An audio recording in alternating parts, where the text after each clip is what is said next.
following is a presentation of the Retro Network.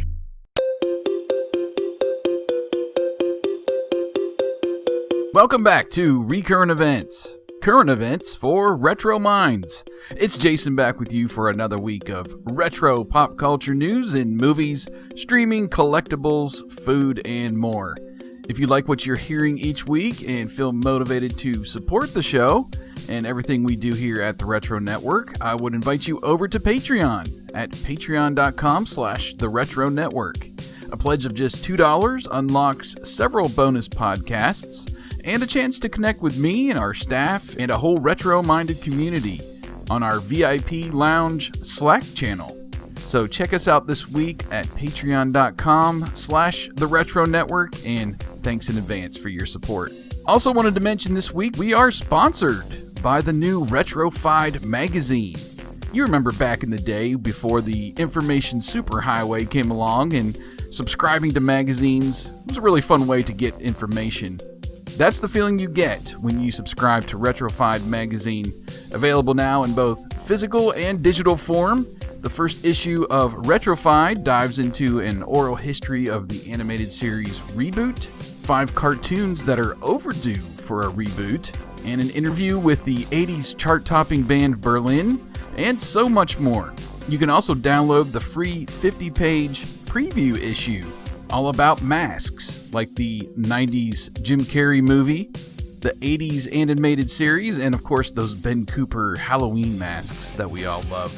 Head over to retrofiedmag.com, retrofiedmag.com this week, and get your free preview, or better yet, subscribe to the quarterly magazine for just $6 an issue. Retrofiedmag.com is the place you want to go. I'll also post a link to the site in the show notes and in the YouTube description, so you can click over and consume all of the fun nostalgia in the publication. And we sure do appreciate Retrofied Mag sponsoring us this week. You'll be hearing more about them also on some of our other podcasts. Okay, so it is time. Let's dive into all the retro pop culture headlines that showed up in the Recurrent Events news feed this past week. We are kicking things off this week with movies, and Warner Brothers has pushed up Godzilla vs. King Kong by 2 months, up to March 26th instead of May 21st, and it will be in theaters and on HBO Max. One of the reasons why I am a current subscriber of HBO Max was because I knew Godzilla vs. Kong was coming to the streaming service. You probably know by now that they are releasing a lot of these movies coming out this year on HBO Max. Another one is Dune, which is scheduled to hit October 1st this year. No word on whether they're going to move that one up or not, but I am very happy. I'm a huge Godzilla fan. I've loved the King Kong movies, Skull Island, and Godzilla King of the Monsters that was just released, I believe, 2 years ago now. Very fun movies, and I just love those big monster movies. So very excited that we are not far away now from the new Godzilla vs. Kong movie on HBO Max. Not to be outdone, Paramount has 3 Star Trek movies in the pipeline, prepping for their new Paramount Plus streaming app. They had previously announced a Star Trek movie from Noah Hawley, who is known for the modern Fargo series, but it sounds like that movie has been scrapped. We've also had rumors about Quentin Tarantino coming in as a director. I think that has officially been nixed, and I think he passed on the project from the report I'm reading. But very little details have been released about these 3 movies, and it sounds like they're just prepping to get people to start subscribing to Paramount Plus as they fill that up with content. Deadline reporting that Amazon Studios is currently working on a movie called Being the Ricardos. It is a story about Lucille Ball and Desi Arnaz, and they've announced that Nicole Kidman and Javier Bardem are going to play the 2 characters. This sounds like a really fun idea. It's going to be set during one production week of I Love Lucy. So during that time frame, Aaron Sorkin is the director of the film. The story doesn't tell really about any time frame when they're going to start filming or when it is expected to be released. But yes, Being the Ricardos, a new film about Lucille Ball and Desi Arnaz, coming to Amazon Studios. Switching over to streaming now, Law & Order SVU stars Mariska Hargitay and Chris Maloney have been teasing us over on Instagram about a possible return of Maloney to the series. It's been about a decade since he left the series due to some contractual matters, even though they technically retired him on the show. And the rumors have been circulating that he's going to be coming back for more of a guest appearance, I believe, on SVU. It's hard to believe that show has been on the air now for over 20 years. Started back in 1999, and Maloney left actually in 2011. So, yeah, if you're a fan of the SVU, it sounds like you're going to get an episode very soon with Chris Maloney. Also reported this week that a Dungeons & Dragons TV series is in development. According to the Hollywood Reporter, Derek Kolstad, who was the creator behind the John Wick series, is developing a series for Paramount and Hasbro. Now, this is a separate project from the D&D movie that's set in motion and supposedly starring Chris Pine. Kolstad, he is also a writer on the Falcon and Winter Soldier series at Marvel Studios. I did not see official word, but I'm assuming this is going to be going over to Paramount Plus as well, as they are building that content. But D&D fans should be very excited that they are coming up with a feature film and also now a streaming series. Also in the fantasy realm, we got some more details on the upcoming Lord of the Rings series that's going to hit Amazon. First, they are filming the first season now, and it's already been announced that they were renewed for season 2. So this is going to be a multi-seasonal show, and the details that came across this week was the hint that the main villain is going to be somewhat familiar. Quote, the epic drama is set thousands of years before the events of J.R.R. Tolkien's The Hobbit and The Lord of the Rings, and will take viewers back to an era in which great powers are forged, kingdoms rose to glory and fell to ruin, unlikely heroes were tested, hope hung by the finest of threads, and the greatest villain that ever flowed from Tolkien's pen threatened to cover all the world in darkness. Unquote. So it sounds like Sauron is going to be the main villain of this series, set way before the events that we know and have watched and read over the years. I'm very excited for this. I have gone back and I own the Lord of the Rings and The Hobbit, and I really enjoyed those movies. So having a streaming series in that realm is really exciting to me. So there's no date set yet as to when it's going to be released, but once we know something, you will know. And finally, in streaming this week, it sounds like John Chu has stepped down from the Disney Plus Willow series as far as being the director of the pilot episode. According to The Wrap, Chu stepped away from the project, at least in regards to directing, due to scheduling issues. So I'm not sure if that's a real setback to the show, if they're already looking for a new director to step in and to keep that Willow series alive for Disney Plus. But it sounded like John Chu was really the man for the job. In a note to the fans, he says, quote, I'm heartbroken to let you all know that unfortunately I've had to step away from directing Willow. Willow has been one of my favorite movies since I was a child, so I'm devastated that I won't be able to work with some of my heroes, old and new, and crew that they've put together, unquote. So we will keep an ear out for the next director, if maybe Ron Howard will step in as director now for that first pilot episode and maybe some episodes in the series, so they can keep that project alive over there at Disney Plus.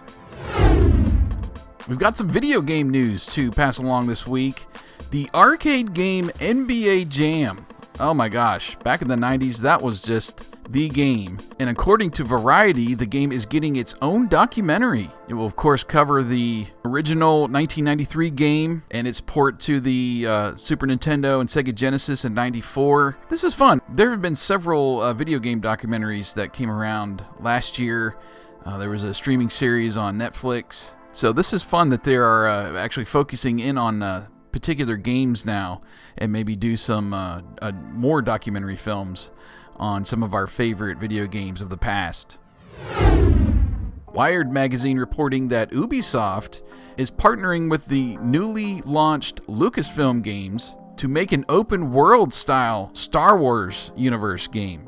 EA Sports had been developing Star Wars games for a while, and it sounds like that partnership has been broken, and Ubisoft has come in and will be using some of their latest technology to develop a Star Wars themed game. And I guess that's the, kind of where the world of video games is going, this open world. You think of Breath of the Wild with Legends of Zelda and those type of games, and people just want to jump on and do whatever and not have missions or campaigns to have to deal with.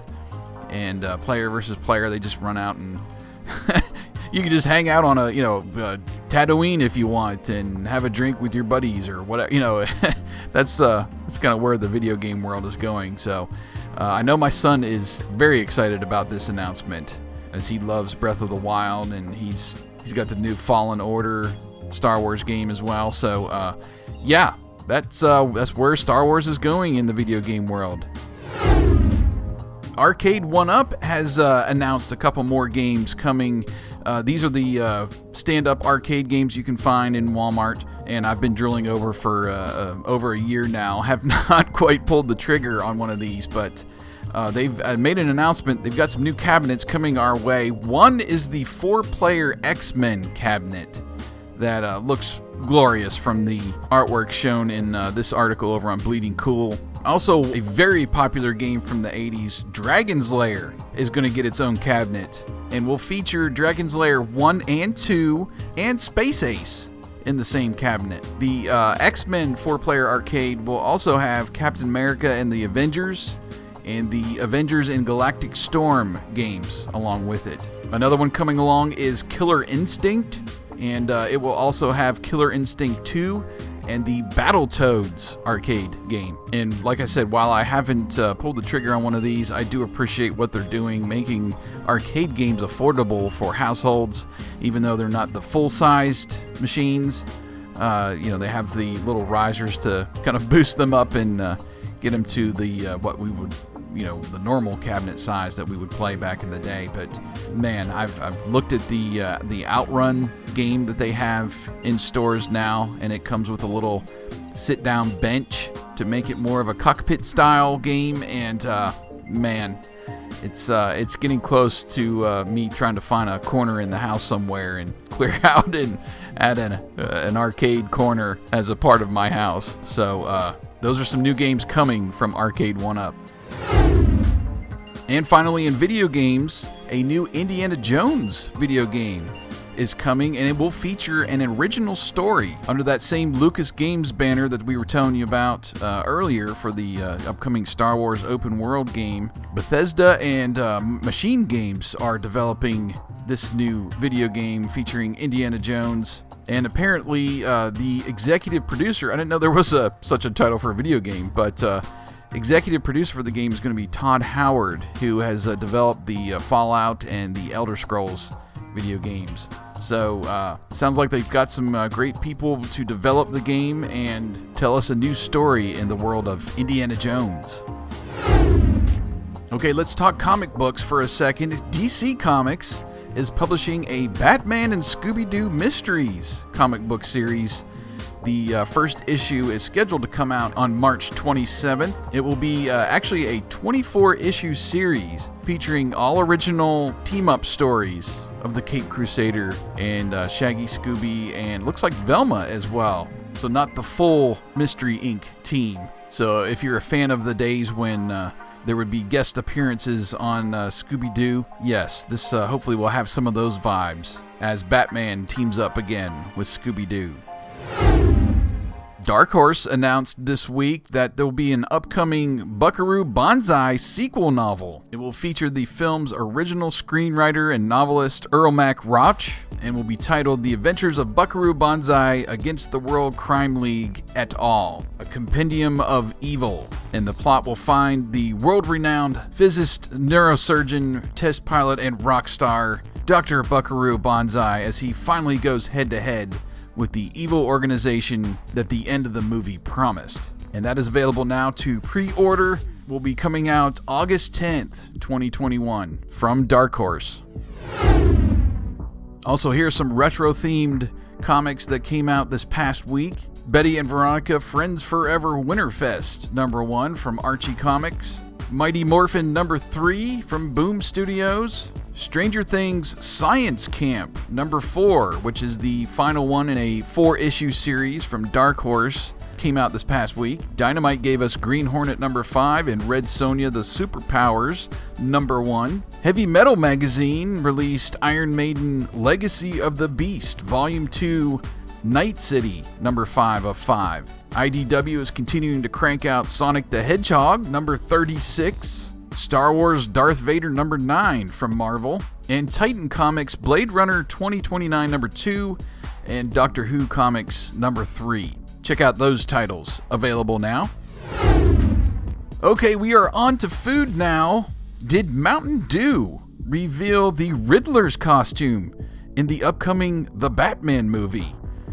They tweeted out they're doing a new Riddler's Brew flavor to help promote The Batman, and there is a picture of what we believe is the new Riddler, which looks kind of weird to me. You'll have to look at the picture over here on YouTube if you're listening to the podcast. It's like a hooded villain, and you see the question mark like on a sleeve or something, but there was some comeuppance on Twitter about revealing the Riddler. It really doesn't make any matter to me. I'm going to be watching the movie no matter what the Riddler looks like. But it seems when the movie comes out in 2022, I believe, is the planned date, Mountain Dew will be partnering up with Batman again, as they did in 2012 for The Dark Knight Rises. They released a Mountain Dew Dark Berry flavor for that particular movie. But there's really no details other than that little tease on Twitter about the flavor for Riddler's Brew Mountain Dew. In the world of cereal, Post is releasing new Pebbles Crisps and Honeycomb Big Bite cereal snacks. And these are like little pouches featuring Fruity Pebbles, Cocoa Pebbles, and Honeycomb. And there will also be a new chocolate honeycomb flavor that you can try with these 6-ounce pouch snacks. I'm one for snacking on cereal, late at night or just whenever, without having to pour a bowl of milk. I'm not sure about honey and chocolate mixed together with this new honeycomb flavor, but little mini chips almost, it looks like, that are Fruity Pebbles and Cocoa Pebbles, I will definitely go for. The Pebbles brand is also hopping over into the world of coffee creamers, as International Delight is introducing new Fruity Pebbles and Cocoa Pebbles coffee creamers. Those will be available for a limited time at local retailers nationwide. I don't know, man. If you're going to have cereal, have cereal. I don't know about putting cereal in with my coffee, but just back a couple months ago, we were talking about they were developing Fruity Pebbles flavored milk. And now that seems like a great idea, but I'm not pouring that in my coffee. I need those two things separate in the morning time, okay? So if you want to try it and let me know how Fruity Pebbles or Cocoa Pebbles International Delight coffee creamer is, be my guest. Over in Japan, McDonald's is frying up some new pies. I don't know, do they still fry pies? I don't think they do. I think they just warm them up and they don't deep fry them like they used to. But anyway, new creme brulee pies are coming for a limited time in Japan, joined by Belgian chocolate pies. Why don't we get these flavors in America? I mean, why does everything have to be weird, overseas, A creme brulee pie dual filling of custard cream and bittersweet caramel sauce, and the Belgian chocolate pie with a chocolate crust and Belgian chocolate cream filling. Oh my gosh, those sound so good. Please release these in the US, and I'll go back to getting pies with my combo meals at McDonald's. And finally, this week in food, oh my gosh, I cannot believe this is a thing. Sonic, the fast food restaurant, teaming up with Slim Jims for the new chili cheese coney flavored Slim Jims. Okay, so I do love a good chili cheese dog. Okay, I love Slim Jims, very much so, and beef jerky. What on earth are you doing combining these two things? These just do not sound good to me. And I will try anything just about once, but I am staying away from Sonic chili cheese flavored Slim Jims. They are out now. You can find them at convenience stores and retailers nationwide if you want to try them. But again, these will not be touching my lips. No snapping of any chili cheese flavored Slim Jims. A couple things to mention in toys and collectibles. First, the crossover event of the year, perhaps of the decade of existence. I am so excited for this. The Garbage Pail Kids and the Mad Balls are joining forces for a collaborative effort this year. There was a tease over on Twitter. You can check out the teaser image on the YouTube version of Recurrent Events, but apparently there is a crossover event coming with trading cards, collector toys, augmented reality pins, and more. Oh my gosh. This is like my 80s brain exploding with just grossness. You know, these are both my namesake to the nth degree, and I just cannot wait to see what is going to happen when you cross over Mad Balls with Garbage Pail Kids. And over on the Toy Insider this week, this was so cool, coming out from FisherPrice. If you've got the little ones, they are doing retro-themed Laugh and Learn toys. One is like a faux Game Boy, and it's just a little handheld toy for your preschoolers. There's also a boombox and a cassette that they have. Oh my gosh. You know, it's like you're letting your little ones play with dead media here, and breaking out a boombox with all kinds of buttons on it. Even has the little tuning dial to go from 1 to 10, what would be your radio stations, you know. I'm not sure if they're having little cartridges. It kind of looks like there are little separate cartridges you can put in the Game Boy for your kids to play around with. And the cassette tape looks like has some music on there that they can have fun with. They've got a play and fast forward, rewind right on a cassette tape. So this is fun. I guess we've gotten to a point where all the technology from the 80s is now still appealing to us, and they're trying to push us to buy it for our little ones now. So check out these images also on the YouTube version of Recurrent Events. And finally, as we come to the end of this week's headlines, a couple so-longs that came across the Recurrent Events feed this week. Julie Strain, heavy metal queen of B movies, has passed away. She was a Playboy model turned comic book star, modeled for comic book artists, and became a character in her own right in Heavy Metal magazine.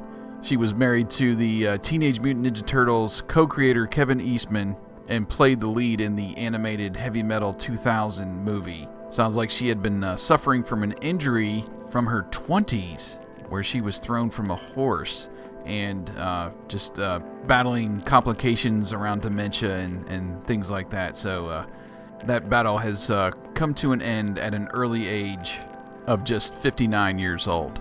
Also, Siegfried Fischbacher, of course, of the longtime Las Vegas show Siegfried and Roy, passed away at 81 this past week after a battle with pancreatic cancer. His death comes just 8 months after Roy Horn passed away back in May of 2020 at the age of 75. Of course, their famous show with the white tigers and leopards and lions, 55 in all over the years in their acts. They started performing in Las Vegas in 1967. and a very popular show, selling out nightly, dating back to 1989 when they came to the Mirage Hotel. They had been, of course, officially retired for about a decade, but now they have both passed away.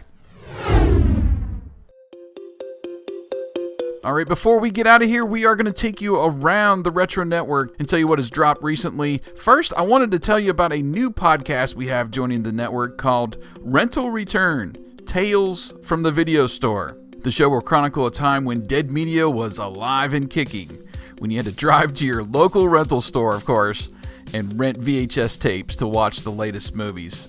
Rental Return will interview past employees and document their stories of working at rental stores in the 80s, 90s, and up through the early 2000s when they finally departed the retail environment.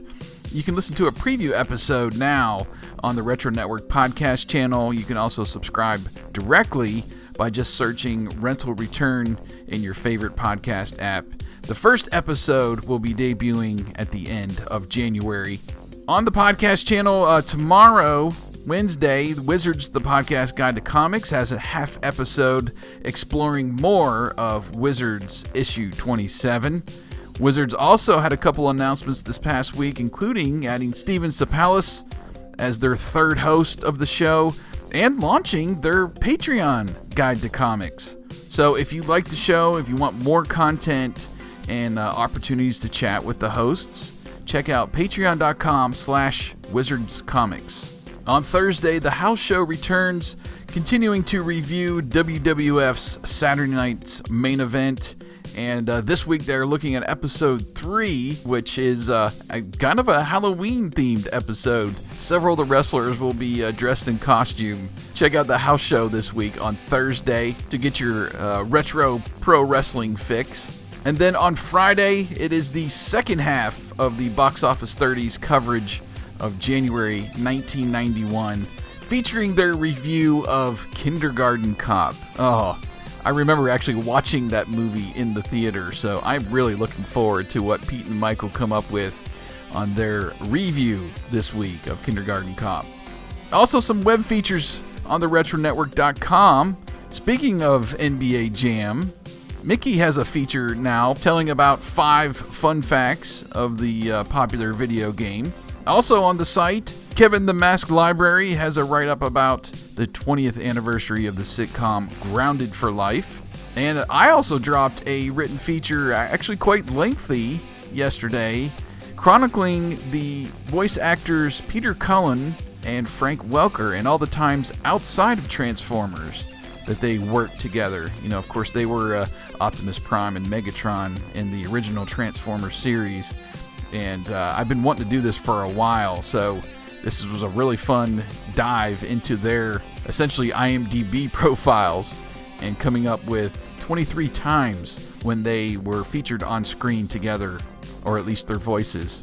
And also be on the lookout for an upcoming feature from Old School Tim, who is going to list 1980s hits with Dance or Dancing in the title. I can think of a few off the top of my head. Of course, Let's Dance by David Bowie. How about Dancing in the Dark? Bruce Springsteen. Yeah, there's probably quite a bit out there. I Want to Dance with Somebody. Whitney Houston. Yeah. So that'll be a fun little playlist, if you will, to look for on the retronetwork.com. So that's what to expect. Hope you will engage with all of our outlets this week, but one place to get everything is visiting theretronetwork.com. And if you use an RSS reader like I do, Feedly or InnoReader, something like that, subscribe to the Retro Network's RSS feed, and you'll never miss an article or podcast or video that we publish, because it comes right through that RSS feed every week. If you want to connect with Recurrent Events, subscribe to the Retro Network podcast channel, or search Recurrent Events in your podcatcher to subscribe directly. And don't forget, Recurrent Events is on YouTube, youtube.com/c/The Retro Network, and you can watch Recurrent Events each week. So that's going to do it. I appreciate you tuning in for another week of headlines. Links to all of the stories mentioned are in the podcast show notes and also linked in the YouTube description. Interact with me on Twitter, Facebook, Instagram, @TRNSocial. Tell me what you're looking forward to the most from this week's headlines. And until next week, this is Jason. Stay safe out there, everyone, and have a great week.